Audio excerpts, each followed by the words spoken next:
Hello friends. आज का हमारा टॉपिक है भारतीय प्रजातियां। आज हम भारत के अंदर पाई जाने वाली मानव प्रजातियों की चर्चा करेंगे।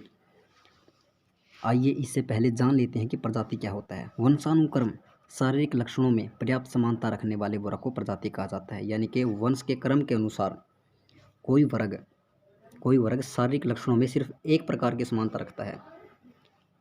शारीरिक लक्षणों में एक समानता रखता है, जैसे कि उस वर्ग के लोग पतले हैं, लंबे हैं या बौने हैं। इस प्रकार की कोई भी समानता रखता है तो उसे प्रजाति कहा जाता है।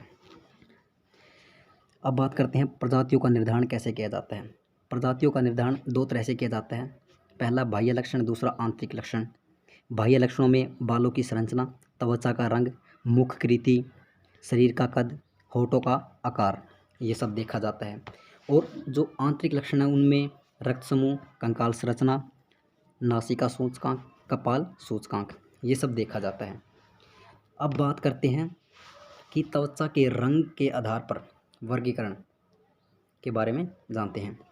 श्वेत प्रजाति अथवा काकेसाइड, यह विश्व में सबसे अधिक विस्तृत क्षेत्रों में पाई जाने वाली प्रजाति है और यह सभी महाद्वीपों में पाई जाती है। इस प्रजाति का मूल स्थान काकेशस पर्वत का जो दक्षिणी भाग है वो है। अब बात करते हैं पीत प्रजाति अथवा मंगोलाइड। इस प्रजाति का मुख्य स्थान मध्य पूर्वी एशिया है। इस प्रजाति की जो मुख्य विशेषता है, इनकी तिरछी आँखें हैं, इनका रंग हल्का भूरा पीला है और इनके बाल खड़े और कम होते हैं। चलिए बात करते हैं अगली प्रजाति की। अगली प्रजाति है काली प्रजाति अथवा निग्रोइड। यह काले भूरे रंग के होते हैं और इनका जो मूल स्थान है वह अफ्रीका महाद्वीप है। अब आगे बात करते हैं मानव प्रजातियों के वर्गीकरण के बारे में। मानव प्रजाति का जो वर्गीकरण है वो अलग अलग समय पर अलग अलग भूगोलवेत्ता द्वारा किया गया है।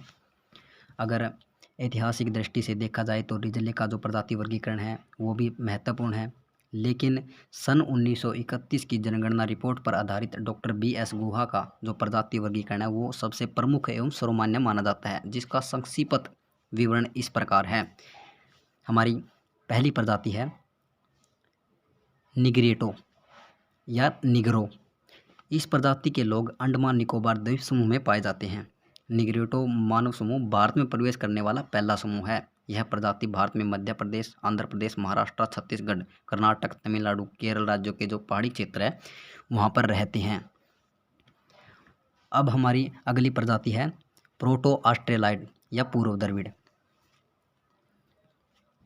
प्रोटो ऑस्ट्रेलाइड और पूर्व द्रविड़ भारतीय जनजातियों में सम्मिश्रित हो गई और इस मिश्रित प्रजाति के अंश दक्षिण भारत में मिलते हैं, जिनमें चेंचू, मलायन, कुरुम्बा, यसबा, मुंडा, कोल, संथाल, भील आदि प्रमुख हैं। अब बात करते हैं हमारी जो तीसरी प्रजाति है उसके बारे में। हमारी तीसरी प्रजाति है मंगोलाइड प्रजाति। इस प्रजाति का जो निवास है वो केवल एशिया महाद्वीप में पाया जाता है और यहाँ के लोगों की त्वचा का रंग पीला, आँख छोटी, बाल काले भूरे और माथा चौड़ा होता है। इस प्रजाति की सबसे प्रमुख विशेषता यह है कि इनकी आंखें अधखुली होती हैं। इस प्रजाति का निवास हिमाचल प्रदेश, नेपाल और इसके समीपवर्ती जो क्षेत्र हैं उनमें है और असम राज्य में भी है। अब अगली प्रजाति है मंगोलाइड प्रजाति। इस प्रजाति के 3 उपवर्ग हैं। पहला है पूर्व मंगोलाइड, दूसरा है तिब्बती मंगोलाइड और तीसरा है चौड़े सिर वाले। अब बात करते हैं पूर्व मंगोलाइड के बारे में। यह प्रजाति हिमालय में पाई जाती है। अब तिब्बती मंगोलाइड के बारे में बात करते हैं। इस प्रजाति के लोग सिक्किम और भूटान में निवास करते हैं। चौड़े सिर वाले, इस प्रजाति के लोग लेप्चा जनजाति मिलते हैं तथा बांग्लादेश के चकमा इसी प्रजाति से संबंधित हैं। हमारे नंबर 4 पर आती है भूमध्य सागरीय अथवा द्रविड़ प्रजाति। इसके 3 उपविभाग हैं।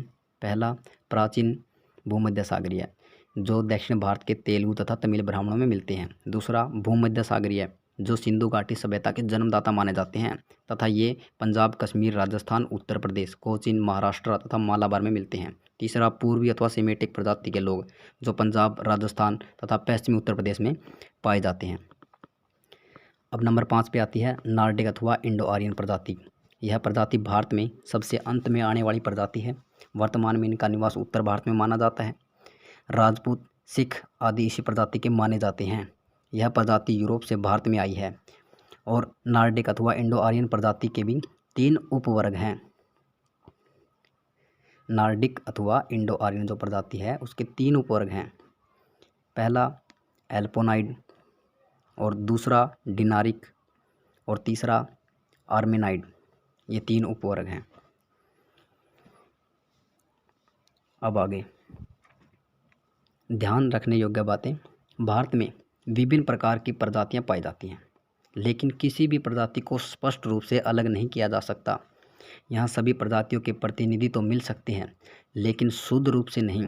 वर्तमान सभ्यता में प्रजातीय विचारधारा अपना महत्व खो चुकी है। थैंक्स।